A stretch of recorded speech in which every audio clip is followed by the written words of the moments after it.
کیا رہے؟ قریش کو پتا چلا، یہ ان کے لیے تو گویا کہ آخری درجے میں بے غیرتی کی بات تھی کہ ان کے جیتے جی محمد اور ان کے ساتھی آ کر عمرہ کر لیں، ڈٹ گئے، مرنے مارنے پر تل گئے، بڑا جوش و خروش۔ حضرت عثمان کو بھیجا کہ کوئی مصالحت کی بات ہو، انہیں روک لیا، وہیں خبر اڑ گئی کہ حضرت عثمان شہید کر دیے گئے۔ تب حضور نے وہ بیعت لی، بیعت رضوان، جس کا قرآن مجید میں ذکر ہے۔ اللہ تعالیٰ راضی ہو گیا، لقد رضی اللہ عن المؤمنین اذ یبایعونک تحت الشجرہ، یہ بیعت حضور نے لی تھی، بیعت علی الموت، ہم سب یہاں مر جائیں گے، کوئی واپس نہیں جائے گا، اور بیعت علی لا نفر، بیعت کی تھی کہ یہاں سے بھاگنا نہیں ہے، اب یہی جانے دینی ہے۔ لیکن یہ کہ مکے والوں کو بھی کچھ لوگوں نے، سمجھدار لوگوں نے سمجھا دیا کہ محمد اور ان کے ساتھی بھی آخری درجے میں تلے ہوئے ہیں، یہ بیعت ہو چکی ہے۔ جیسے آج کل ہوتے ہیں وہ سوسائڈ سکواڈز، گویا کہ طے کر لیا جائے کہ اب تو جانیں دے دینی ہے، قدم پیچھے نہیں ہٹانا، دشمن کو وارکاری لگا دینا ہے، چاہے اپنی جان رہے یا نہ رہے۔ گویا کہ اس انداز کی بات سمجھیے جدید اصطلاح میں کہ یہ بیعت اس لیے اتنی اللہ کو پسند آئی ہے کہ اللہ تعالیٰ نے اس کے اوپر اپنی رضامندی کا اعلان قرآن مجید میں کیا ہے۔ اس پر پھر قریش نے بھیجا ہے سہیل بن عمرو، یہ ایک بہت ہی جہاں دیدہ تجربے کار سردار، بعد میں یہ بھی ایمان لے آئے ہیں، لیکن اس وقت یہ قریش کی طرف سے نیگوشیٹر کی حیثیت سے آئے، اور انہوں نے آ کر پھر جو صلح کی شرائط ہوئی ہیں اس میں پھر وہ اعتراض کیا۔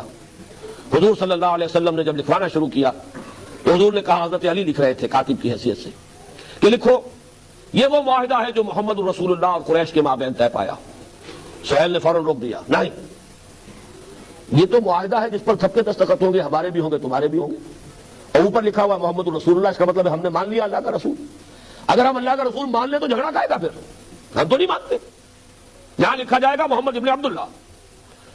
حضور مسکرائے، فرمایا تم مانو یا نہ مانو میں اللہ کا رسول ہوں، لیکن حضرت علی سے آپ نے فرمایا کہ علی ذرا یہ مٹا دو، حرف رسول اللہ والے الفاظ ہٹا دو، ابن عبداللہ لکھ دو۔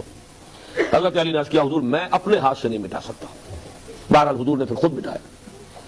اس کے بعد صلح جو تھی بڑی ان ایکول تھی، یعنی یہ بھی اس میں طے کیا گیا کہ اگر کوئی مکے سے مسلمان آیا مدینے تو اسے واپس کرنا ہوگا، اور کوئی مدینے سے اگر مرتد ہو کر واپس مکے آتا ہے تو مکے والے واپس نہیں کریں گے۔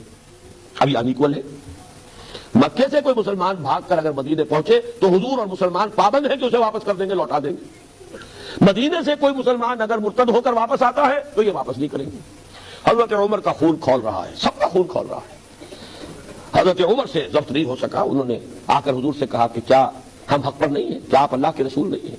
آپ نے فرمایا میں حق پر ہوں، میں اللہ کا رسول ہوں، تو پھر یہ ہم تب کا صلح کیوں کر رہے ہیں؟ حضور نے مسکرا کر فرمایا میں وہی کر رہا ہوں جس کا مجھے اللہ نے حکم دیا ہے۔